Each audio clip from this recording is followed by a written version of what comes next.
Total ধরে 8-9 লাখ টাকা মতন হচ্ছে ক্ষতিগ্রস্ত সে। আমরা যখন শর্ট সার্কিট লেগেছে তখন আস্তে আস্তে বাড়ছে, যখন অল্প একটু হয়েছে তখন আমরা কিন্তু গাইছে লিবানোর চেষ্টা করছি, লিভের যাওয়ার মতন অবস্থা, কিন্তু আস্তে আস্তে শর্ট সার্কিট হতে হতে চলে আসছে। একটা জিনিসে ধরে গেলি তখন তোর সবাই মানে লিভারের চেষ্টা করলেও হয় না ভাই। 1-1.5 ঘন্টা 2 ঘন্টা ধরে ফায়ার সার্ভিসের ফোন দিচ্ছি, 999 ফোন দিচ্ছি, কেউর কোনো গাফিলতি মানে সবাই কোনো করতেছে না, রেসপন্স নেই, কারোর কোনো কথাবার্তা নেই। আসতেছি 99 বলতেছে, ভাই ওনারা ফোন ধরছে না, ফায়ার সার্ভিস বলে 999 ফোন ধরছে না ওনারা। পরে 2 ঘন্টা পরে এসে এখন পুরা সব পুড়ে গেছে ভাই, বুঝলেন? আমরা ভাই বাসা থেকে দেখতে পাচ্ছি, গ্রামের লোক সবাই এসে এটা নিয়ে করতেছে। বাসা থেকে দেখতে পাচ্ছি আগুন যখন ধরেছে তখন থেকে ফোন দিচ্ছে। দুইটার গাড়িতে লোক আসছে বাইসাইকেল, এখানে 1 ঘন্টা লাগে সর্বনিম্ন, সেখান থেকে ফায়ার সার্ভিস আসতে এত দেরি হচ্ছে, বুঝলেন? 1.5-2 ঘন্টা ধরে। এটা তো এলপিজি গ্যাস, এটা গ্রামের ভেতর একটা প্রতিষ্ঠান, এখানে তো হিসাব কিতাব অন্য রকমের। শহরের অবস্থান এরকম, গ্রামগঞ্জে হইলে তাহলে মানুষ কিভাবে সার্ভিস পাবে বলেন? আমাদের এলাকার প্রতিষ্ঠান মানে আমাদের প্রতিষ্ঠান, তাহলে কি আমাদের ই আছে না? এইখানে এই যেটা গ্যাস, এই যে এইখানে গ্রামের লোক কিভাবে থাকে? থাকা সম্ভব, কিন্তু তারপরে তো গ্রামের একটা ঘটনা ঘটলে তো বিরাট ক্ষতি হয়, যার জন্য আমরা তো জীবনের রিস্ক নিয়ে এখানে আসছি। এতগুলো লোক সবাই এসে এখানে বালি দিচ্ছে, পানি দিচ্ছে, কিন্তু ফায়ার সার্ভিস আসতে আপনার বহুত লেট করেছে।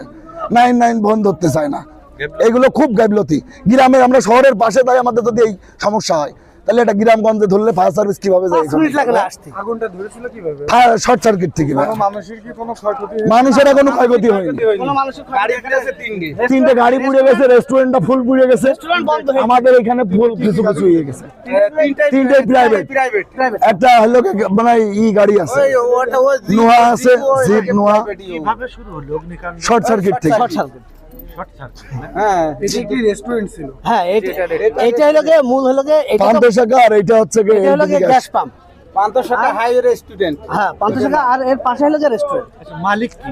মালিক আরিফ ভাই। ট্রাস্ট ব্যাংকে চাকরি করে আরিফ ভাই, খুবই ভালো মনের মানুষ। পাম্পের মালিক কি উঠছে? জি, পাম্পের মালিক সে। ট্রাস্ট ব্যাংকে চাকরি করে আরিফ ভাই, খুবই ভালো মনের মানুষ সে। আমি ওই গাড়িটা গ্যাস দিয়েছি, দিয়ে আমি এই মুখে দেখি যে এদিকে তারে তারে আগুন লেগে শর্ট কাটছে শুরু হয়েছে। হলে আমি ম্যানেজারে কইছি তাড়াতাড়ি 999 ফোন দাও।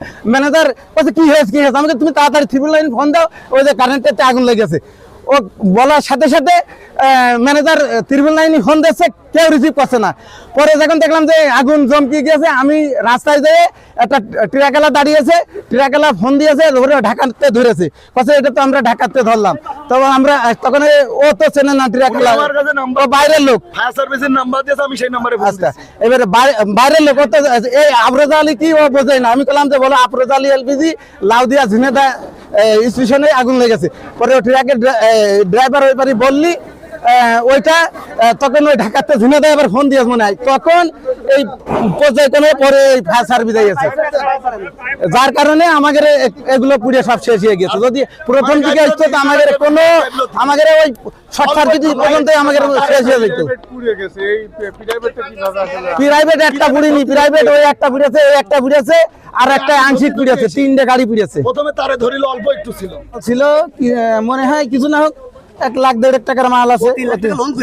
আর কদিন আগে ও 3 লাখ টাকা লোন করেছে, এটা আমরা ও কি সব টাকা এখানে ইনভেস্ট করেছি না তো বলতে পারবো না, তো লোন করে 3 লাখ টাকা, এটা ঠিক আছে।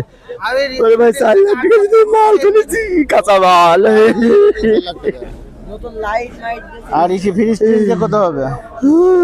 তা 4 লাখ মতন হবে। বেশি কম দাম আছে। টোটাল ধরে 8-9 লাখ টাকা মতন হচ্ছে ক্ষতিগ্রস্ত সে।